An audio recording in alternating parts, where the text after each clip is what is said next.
अहंकारम बलदर्पम काम क्रोधम च संश्रिता मामा आत्म परदेश देहेशु प्रतिद्वैता अभिसंतुका। अर्थात अहंकार, बल, घमंड, कामना, क्रोध और दूसरों की निंदा, जिनमें ये 6 दुर्गुण होते हैं, वे लोग मुझ अर्थात ईश्वर कभी नहीं देख पाते हैं। अहंकार मनुष्य का परम शत्रु है। इसका संबंध मन चतुष्टय से है, जो मन, बुद्धि, स्मृति और अहंकार कहे जाते हैं। अहंकार भले ही एक विकार भी है, जो मनुष्य का समूल नाश करता है, ईश्वर से दूर रखता है और मन को भ्रमित करता है। लेकिन यदि अहंकार का परिष्कार करें तो निश्चित ही मनुष्य का उद्धार हो सकता है।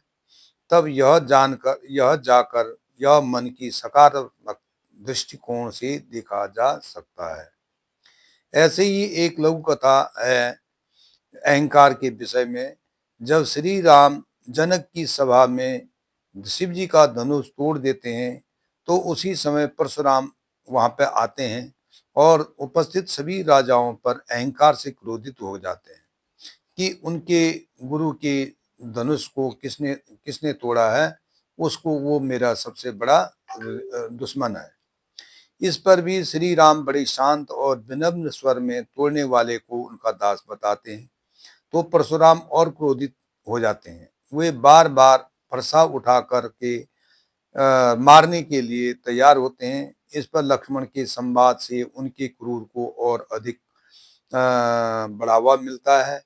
अंत में श्री राम ने विनती करके क्षमा कहा और परशुराम को अपनी माया से अपना वास्तविक रूप के दर्शन करवाए। इस पर परशुराम को थोड़ा संदेह हुआ, तो वह अपने अहंकार बस संदेह मिटाने के लिए अपने धनुष को देते हुए बोले कि अगर आप वास्तव में आप श्री राम हैं, विष्णु के अवतार हैं, तो इस धनुष पर प्रत्यंचा चढ़ाकर बाण का संधान करें। तब श्री राम ने धनुष पर प्रत्यंचा चढ़ा दिया और श्री राम बोले, महामुनि, अब ये बताओ, ये तीर एक बार चढ़ गया तो उसके छोड़ना नितांत आवश्यक है। मैं सृष्टि पर कहीं इसको छोड़ नहीं सकता हूँ, क्योंकि प्रलय आ जाएगी और वह मैं नहीं चाहता हूँ। अब आपके सामने 2 विकल्प हैं। जो आपके तप से जो पुण्य कमाए हैं, या तो उन्हें छीण कर दूं, या आपके पिता जमदग्नि द्वारा दिया गया वरदान, जिससे आप पल भर में जहां चाहे वहां पहुंच सकते हैं, उसको क्षय कर दूं। जब परशुराम को पूरी तरह से विदित हो गया कि ये सचमुच भगवान हरि हैं, तो परशुराम ने कहा, भगवान, अहंकार बस मुझे यह अपराध हुआ है, लेकिन आप दीन दयालु हैं, आप मेरी मन शक्ति से गति को समाप्त मत करो। हाँ, मेरे तप द्वारा किए गए सभी पुण्य फलों को क्षीण कर दो। इस प्रकार से श्री राम ने परशुराम के संचित पुण्य फलों को उनके अहंकार समेत परिष्कार कर दिया।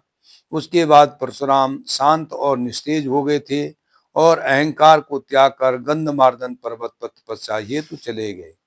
इस प्रकार से परशुराम जी के अहंकार को परिसिद्ध करके भगवान श्री राम ने एक शांत और सरल तपस्वी उनको बना दिया। कहने का अर्थ इस कहानी से यही शिक्षा मिलती है कि आप अहंकार करो, लेकिन उसका परिष्कार करने के बाद उसका जो परिणाम होगा, एक सकारात्मक होगा, एक नकारात्मक नहीं होगा। अहंकार व्यक्ति को भले अपने गर्भ में चूर कर देता है, या वह दूसरों को नहीं समझता, लेकिन उसी का परिष्कार करने के बाद व्यक्ति एक सच्चा ज्ञानी और तपस्वी बन सकता है। धन्यवाद। राय सिंह भंडारी, गुड़गांव।